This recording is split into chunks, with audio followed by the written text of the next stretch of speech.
पहले तो आप ये देखिए कि आजादी के बाद 26 साल से हम लोकसभा में हैं, 89 में आए थे, और जब बजट देश का जब भी रखा गया, दूसरे दिन जब प्रथम पृष्ठ पर खबर छपी, तो किसी भी बजट भाषण के दूसरे दिन अखबार के प्रथम पृष्ठ पर कृषि की योजना ने स्थान नहीं लिया। थोड़ा बहुत लाल बहादुर शास्त्री जब थे तो जय जवान जय किसान का नारा दिया था, तो प्रमुखता से, वो भी बजट से अलग। फिर अटल बिहारी वाजपेयी जब देश के प्रधानमंत्री बने थे तो जय जवान जय किसान और जय विज्ञान की बात की थी। और बाकी समय में तो जो नीतिकार थे उनको जौ और गेहूं में कोई अंतर ही नहीं बुझाता था, जय जवान जय किसान और जय विज्ञान की बात क्या कर सकते। तो मैंने कहा एबीसी की पढ़ाई, किसान को पता नहीं है कि उसके जमीन में कौन सी बीमारी है, कितना खाद चाहिए, कौन सा खाद चाहिए, कितनी दवा चाहिए, और इस मिट्टी में कौन सा फसल अच्छा होगा। 2007-8 में देश में शुरू हुआ सॉइल टेस्टिंग लेबोरेटरी का, सॉइल हेल्थ टेस्टिंग लेबोरेटरी, और इसके मद में कुछ राशि राज्यों को गई, और कृषि विकास योजना में भी सॉइल मैनेजमेंट के लिए थोड़ा सा पैसा। और हमने आंकड़ा देखा कि 2007-8 से लेके 31 मार्च 2014 तक 112 करोड़ रुपया इसके लिए गए, लेबोरेटरीज बनाने के लिए। लेकिन उसके पास किसानों को लेबोरेटरी में जांच करने के बाद उसके जमीन का कार्ड बनाकर उसको देने के लिए एक भी पैसा भारत सरकार से किसी योजना के तहत नहीं गया। आप कृषि के बजट घटाने की बात कर रहे हैं, में कई प्रकार के खर्चे हैं। कुछ खर्चे यदि घटते हैं तो बहुत चिंता का विषय नहीं है।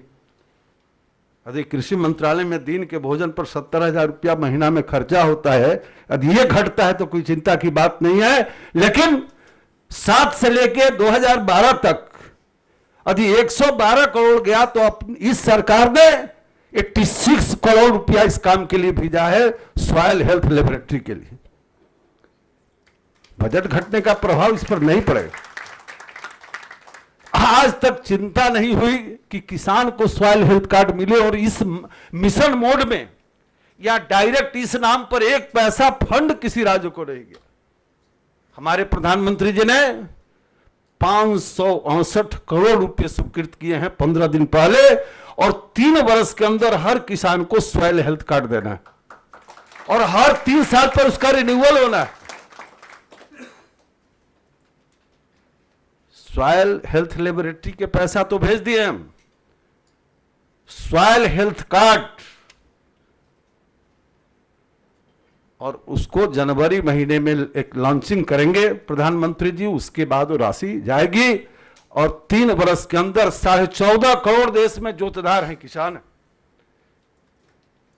हम विद्यार्थी, हम वैज्ञानिक हैं, लेकिन हमें जमीनी यथार्थ को देखना पड़ेगा कि पहली आवश्यकता हमारी क्या है।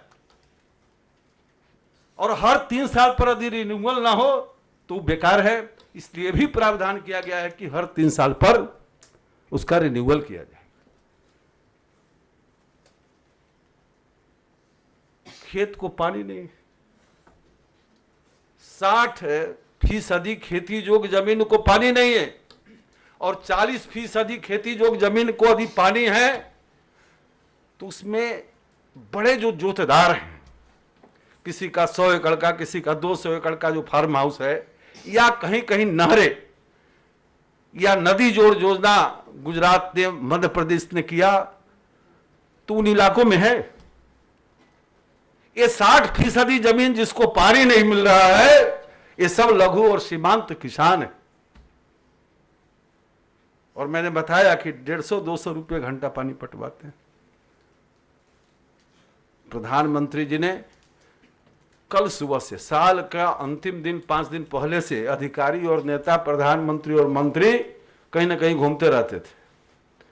कल भी दिन भर बैठे हम तीनों मंत्रालय के अधिकारियों के साथ बैठे हैं और हमने संकल्प लिया है कि जब तक हर खेत पर पानी नहीं पहुंचाएंगे तब तक सुख और चैन से नहीं बैठेंगे। प्रधानमंत्री सिंचाई योजना स्मरण करिए, आप लोग उस समय छोटे रहे होंगे। 89 में जब हम लोकसभा के सदस्य बने थे तो अपने गांव से कोई ऐसा पक्का रास्ता नहीं था जिस होकर रेलवे स्टेशन या बाजार की ओर जा सके।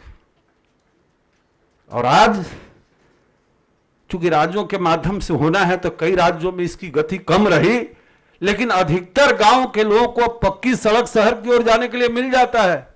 किस योजना के तहत? प्रधानमंत्री अटल बिहारी वाजपेयी न होते तो गांव के लोग पक्की सड़क नहीं देखते और 4 लेन का सड़क भी नहीं देखते। हमारे प्रधानमंत्री नरेंद्र भाई मोदी ने प्रधानमंत्री बनते क्या कहा था? क्या उनका सोच है कि हमारा किसान देश और दुनिया का पेट भरे और हमारी कृषि ऐसी हो जो किसान का जेब भरे। और जेब तब भरेगा जब हर किसान के हाथ में सॉइल हेल्थ कार्ड होगा और हर खेत पर पानी होगा। और पुराना नारा है, ये इटली नहीं है, ये 125 करोड़ की आबादी है। यदि सबको हाथ को काम देना है तो हर खेत पर पानी पहुंचाना होगा। हर औजार इस 6 महीने के अंदर हमारे प्रधानमंत्री जी ने जो राशि दी है, आपको आश्चर्य होगा कि 993 कृषि यंत्र बैंकों की स्थापना गांव के अंदर की गई कि किसान, लघु सीमांत किसान किराए पर खरीद नहीं सकता है, कृषि यंत्र बैंक की स्थापना की गई है। अब की गई है मतलब कि हमने राज्यों को पैसा दिया है इस काम के लिए। हम मानते हैं कि की गई है, लेकिन इसमें समय भी उनको लग सकता है। अब जो असिंचित क्षेत्र है उसके लिए पिछले वर्ष 125 करोड़ रुपए की योजना देश में चली थी, 13-14। इस 14-15 में हमने 244 करोड़ रुपया इस काम के लिए निकाला है। ये बजट घटने का यहां सवाल नहीं, इन टोटल घट सकता है, लेकिन कृषि के विकास की योजनाओं को गति देने वाले हर क्षेत्र में हमने राशि अधिक आवंटित किया है। और 6 महीने के अंदर भी हम यदि देखते हैं, यदि यहां फिशरी के छात्र होंगे तो पिछले 2 तिमाही के अंदर मैरीन फिशरी में और इनलैंड फिशरी में, इस 2 तिमाही के अंदर मैरीन में 8% के उत्पादन में वृद्धि हुई है और इनलैंड में 13% वृद्धि हुई है। और जो डीप फिशरी में बहुत सारे कानून थे, 10 जगह से उसको लाइसेंस, परमिशन सबको समाप्त किया। और हमारे देश के 5 मछुआरों को श्रीलंका ने फांसी की सजा दे दी थी। प्रधानमंत्री ने स्वयं बात की, फांसी का सजा माफ हुआ और 5 किसान लौट आए। फिशरी के क्षेत्र में रोजगार के इतने अवसर हैं। इनलैंड फिशरी के अंदर मिशन ब्लू रिवलेशन की प्रक्रिया हमारी शुरू हो गई। हमारा बजट तो ये 8 महीने का बजट बना था ना, बजट तो बन चुका था। 4 महीना बाद हम सरकार में आए तो ये 8 महीने का बजट, लेकिन इसी पैसे के अंदर, और मैं मानकर चलता हूं कि आज देश के अंदर किसी भी योजना के लिए पैसा मिले, इससे ज्यादा जरूरत है कि जो मिला उसका क्रियान्वयन किस प्रकार से हो रहा है। कृषि विकास की योजना के मद में महाराष्ट्र के पास पैसा गया, 700 करोड़ खर्चा नहीं हुआ। पशुपालन के क्षेत्र में 5000 करोड़ रुपया गया था, 2200 करोड़ रुपया खर्चा हुआ, 2800 करोड़ रुपया सरेंडर करके। सवाल आज पैसे का नहीं है, सवाल आज है कि जो पैसा है उसका क्रियान्वयन कैसे हो। और हमारे प्रधानमंत्री जी पूरी इसकी मॉनिटरिंग कर रहे हैं। और इस बार निश्चित रूप से आप देखेंगे कि किसी भी क्षेत्र में पैसा सरेंडर नहीं होने वाला। किसी भी विभाग का बजट घटने की बात तो किसी के ध्यान में आता है, लेकिन उस मद में जो पैसा गया राज्यों का सरेंडर किया, 50%, 40% का खर्चा नहीं कर पाया। और इसका कारण क्या कि अब 31 मार्च 28 जो बजट पास होता है, उसके बाद 3, 4, 5 महीने जो बजट बना वो पैसे अब हम रिलीज करके देने जा रहे हैं। हम अगले बजट की तैयारी अभी से शुरू कर दिए हैं और 31 जिस दिन बजट पास होगा उसके 1 सप्ताह 15 दिन के अंदर सारे पैसे हम राज्यों को पहुंचा देंगे। जबकि इसका पीछे की कहानी है कि बजट जो आता था उसके 6 महीना बाद पैसे जाते थे और इसलिए सरेंडर करता था पैसा। हम इस बार 3 महीना पहले से वो सारी प्रक्रिया पूरा कर रहे हैं। क्रियान्वयन इस देश में बहुत बड़ा संकट है। तो किसान का उत्पादकता बढ़े, आबादी बढ़ रही है।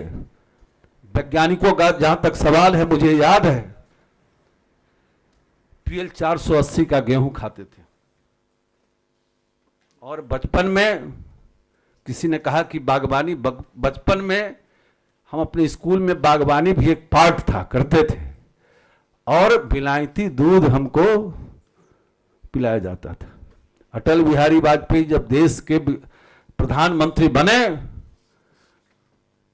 और जय विज्ञान का नारा दिया था, तो इसी विज्ञान के बदौलत हम दुनिया के 1 नंबर के दूध उत्पादक देश बने थे। और पहले विलायती दूध आता था, स्कूल में बच्चों को पिलाया जाता था। आप अपने पिताजी से जब पूछेंगे तो बताएंगे। और PL 480 का गेहूं खाते थे। सब्जी और फल के उत्पादन में भी हम 1 नंबर पर पहुंचे। कमाल है वैज्ञानिकता का। लेकिन दुर्भाग्य है कि लैब से लैंड तक जितना तेजी से पहुंचना चाहिए वो काम देश में नहीं हुआ। अब कृषि विज्ञान केंद्र हैं, ये जो हमारे वैज्ञानिक प्रजनक सीड बनाते हैं, अब यदि हमारी संस्थाएं हैं 650 kV के है या यूनिवर्सिटीज हैं, अब जितने यूनिवर्सिटीज हैं वो सारे राज्य सरकारों के अधीन हैं। और आज जो भी यूनिवर्सिटी सरवाइव कर रहा है वो भारत सरकार ICR जो वित्तीय सहायता देता है उसी पर उनका सर्वाइवल है, उसी पर उनकी जिंदगी चल रही है। कृषि विज्ञान केंद्र हम उनके लिए भी पैसा देते हैं, उनके माध्यम से, एग्रीकल्चर के यूनिवर्सिटी के माध्यम से। और हालत क्या है, हम आज तक अभी 6 महीने में 50 kV के अंदर गए, 10-15 यूनिवर्सिटी के अंदर गए। वैज्ञानिकों ने इतना काम तो किया कि यदि सेब 1 एकड़ में 100 पेड़ लगता था, 4 साल के बाद उस पेड़ पर 150, एक पेड़ पर 150-200 सेब आते थे। वैज्ञानिकों ने इतना काम तो कर दिया कि अब 1 एकड़ में 200 सेब के पेड़ लगेंगे और 1 साल में सेब मिलना शुरू हुआ और एक पेड़ पर 500 सेब मिल रहा है। वैज्ञानिकों का कमाल है। लेकिन अब इसको लैब से लैंड तक पहुंचाना है। अमरूद है, अब हमने जो ये चर्चा किया, आप जाइए शेरे कश्मीर जो कृषि यूनिवर्सिटी है, 2-2.5 एकड़ में वो 4 साल वाला सेब का पेड़, और हमारे वैज्ञानिकों ने जो नया इजाद किया है वो आपको दोनों मिलेगा तो बहुत अंतर स्पष्ट हो जाएगा। आप जाइए रायपुर और वहां से 25 किलोमीटर एक गांव में चले जाइए, अमरूद 3 साल में पेड़ तैयार होना है और अब एक पेड़ पर 100 फल आना है, तब दूसरी वैरायटी आपको खेत में मिल जाएगा कि वो अब उससे दुगुना पेड़, छोटा पेड़, और 15 महीना में फल उस पर अमरूद का निकल रहा है और ट्रक लगा हुआ है, विदेश जा रहा है। जैसे दिल्ली के बाजार में जाली में सेब विदेश का आप देख रहे हैं, वैसे जाली में वहां का अमरूद कलकत्ता और बंबई जाकर विदेश जा रहा है। आप सब्जी अनुसंधान केंद्र में चले जाइए बनारस, अब आप देखेंगे परवल की लंबाई उसमें एक बीज भी नहीं। तो लैब में हमारे वैज्ञानिक जो मेहनत कर रहे हैं, लैंड तक क्यों नहीं पहुंच रहा है? अब 650 अधिक कृषि विज्ञान केंद्र हैं, कृषि विज्ञान केंद्र है जहां हम पहुंचाते हैं और फिर वहां से जिला के अंदर जो कृषि विभाग की रचना है, कृषि विस्तार कर्मी हैं, उनके माध्यम से नीचे जाना है। लेकिन कृषि विज्ञान केंद्र की हालत क्या है? अगर 650 कृषि विज्ञान केंद्र है तो 300 में तो ट्रैक्टर ही नहीं है यार, हैं? मोटरसाइकिल तो 500 में मोटरसाइकिल नहीं होगा। अब कहीं ट्रैक्टर है तो हमने देखा है कि ट्रैक्टर चल नहीं रहा है, इतना तक तो ठीक है, लेकिन इतना दिन से नहीं चल रहा है कि उसके ऊपर दूध और गेहूं जमा हुआ है, बाउंड्री नहीं है। हमने कमेटी बनाई है, हमारे कृषि सचिव थे श्रीवास्तव जी, उनके अध्यक्षता में 10 दिन पहले, और 15 जनवरी तक रिपोर्ट आएगा और देश के तमाम कृषि विज्ञान केंद्रों को हम मजबूत करेंगे, वैज्ञानिकों की भी संख्या बढ़ाएंगे, ट्रैक्टर, मोटरसाइकिल, गाड़ियां देंगे, और फिर जो कृषि विस्तार कर्मी, अभी तक देश में कितना है? 18,000, जिसको आत्मा बोलते हैं, उसकी संख्या हमने बढ़ाई है, 26,000 की है अभी, इस 6 महीने के अंदर 26,000 की। और कृषि विज्ञान केंद्रों में भी 4-4 और वैज्ञानिक हम बढ़ाएंगे। अभी 6+1 हैं, यदि 650 है तो 3,000 अधिक वैज्ञानिक हैं, तो इसमें हम 2,000 और बढ़ाने वाले हैं, हम 10+1 करने वाले हैं।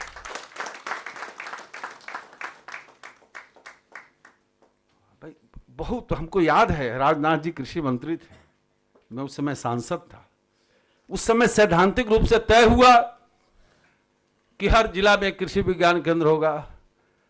अभी भी हमको लगता है कि 45, 46, 50 से ज्यादा जिले ऐसे हैं जहां कृषि विज्ञान केंद्र नहीं है। यह भी तय था कि जो बड़े जिले हैं उसमें 2 होंगे। अब 5 ऐसे जिले हैं जो 5,000 फीट की ऊंचाई पर हैं, वहां भी खेती होती है। लगभग 141 के लगभग ये संख्या बनती है। जो जितना कृषि विज्ञान केंद्र है उनका भी हम मजबूतीकरण करेंगे, सशक्तिकरण करेंगे, उसका एक्सटेंशन करेंगे, संसाधन देंगे, और जहां नहीं है वहां भी हम अगले 2 वर्ष के अंदर निर्माण करेंगे। रोजगार के अवसर, जो कृषि के छात्र हैं उनके लिए बड़े पैमाने पर रोजगार के अवसर, किसी ने वैकेंसी की बात की, पड़े हुए हैं, बड़ी संख्या में वैकेंसी आएंगे। यदि कृषि विस्तार सेवाओं के लिए वैकेंसी आएगा तो किसका आएगा? कृषि विज्ञान केंद्रों में वैज्ञानिक बढ़ रहे हैं, नए विज्ञान केंद्र बनाने जा रहे हैं।